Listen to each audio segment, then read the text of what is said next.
აგრონომოს ამბები გვაინტერესებს. კიდევ ერთხელ მადლობა მობრძანებისთვის ბატონ მიხეილ გაბუნიას. სიამოვნებაა თქვენი მასპინძლობა და გისმენთ. მოგესალმებით ყველას. ასე გეტყვით კომპანიაზე და მონაწილეობაზე აგროექსპოში. სიამოვნებით.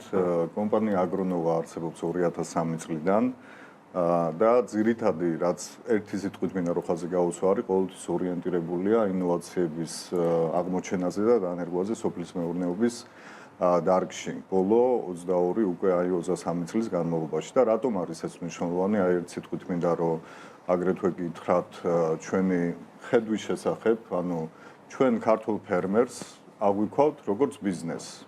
ანუ ეს არის ბიზნესი, რომელსაც იმისთვის რომ იყოს წარმატებული, აუცილებელია რომ ქონდეს გარკვეული კაპიტალური დანახარჯები, მათ შორის ინოვაციურ ტექნოლოგიებში, ბიზნეს პროცესებში, ქონდეს გარკვეული საოპერაციო ხარჯები და შესაბამისად იმისთვის რომ იყოს წარმატებული და ინვესტიცია ამონაგები ქონდეს მაღალი, უნდა იყოს ბევრად უფრო ეფექტური ვიდრე არის დღეს და ჩვენ ვცდილობთ რომ დავეხმაროთ ამაში და მინდა აღვნიშნო რომ ყველა ის 50 კომპანია რომლებიც წარმოდგენილი იქნებიან აგროექსპო ზე 28 ნოემბერს ჩვენ დიდ სურათში მათ არ აღვიქვავთ იმდენად კონკურენტებად, რამდენადაც პარტნიორებად, სწორედ იმ მიმართულებით, რომ ეს ინოვაციები იქნეს დანერგილი ქართულ აგრო ბაზარზე და აი სულ რაღაც ორი სიტყვით მინდა თუ საშუალება იქნება ეს რა სირთულეს უკავშირდება ეს ორი სიტყვით რო აღვნიშნო, რომ არსებობს ესეთ კანონზომიერება, ეგრეთ წოდებული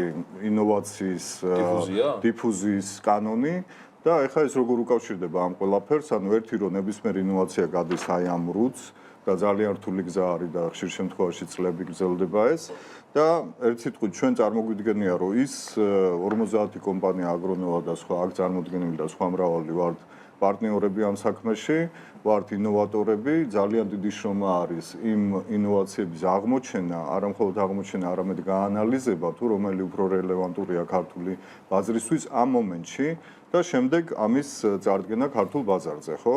ჩვენ შემდგომ მოდიან ეგრეთ წოდებული early adopter-ები, რომლებიც ყველაზე გახსნილები არიან ამ ინოვაციების მიმღებლობისადმი და აი ეს წრე ჩვენთვის აღნიშნავს პირობითად სწორედ Expo Georgia-ს, ანუ ჩვენთვის Expo Georgia ნიშნავს იმას, რომ ჩვენი ინოვატორების და ამ 50 კომპანიის დაკავშირება ხდება early adopter-ებთან და ეს იძლევა საშუალებას შემდგომ ამ ინოვაციების გავრცობაში, ხომ?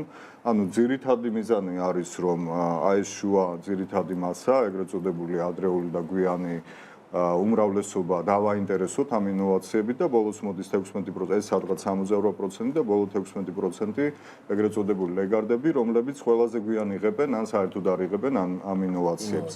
ამიტომ ჩვენ ასე ვთქვათ პარტნიორობას თავაზობთ ყველა ამ კომპანიას და პატარა იდეაც შეგვიძლია რომ გავაჟღეროთ აქვე რომ კარგი იქნებოდა რომ რაღაც გარკვეული ფორუმი არსებობდეს სადაც ეს კომპანიები ერთმანეთს არა წელიწადში ერთხელ არამედ ყოველდღიურ, ყოველკვირეულ, ყოველთვიურ რეჟიმში გაუზიარებს ინფორმაციას არა პროდუქტებზე, იმიტომ რომ შეიძლება წარმოადგენდეს კომერციულ საიდუმლოებას კონკრეტული კომპანიების, არამედ იმ მიდგომებზე, იმ იდეებზე, რომლებიც დაეხმარება ამ ინოვაციების გავრცობას. რატომ? იმიტომ რომ ეს არის ერთადერთი გზა იმისთვის, რომ თვითონ სექტორი ძალიან კარგად განვითარდეს და ჩვენც ინდივიდუალური ბიზნეს აქტორები ვეროთ უფრო მომგებიანები ვიყოთ, იმიტომ რომ სხვა მხრივ იქნება ნიშური ბაზარი ამ early adopter-ების და იქ ძალიან რთულია კონკურენცია. ანუ კონკურენცია არსებობს, ჟანსაღია, კარგია, მაგრამ ყველა ერთობლივი ძალებით თუ მოახერხებთ ამის გავრცობას, ვიქნებით კიდევ უფრო წარმატებულები. ინიციატივა დასჯადია ბატონ მიხეილ, ამიტომ ეს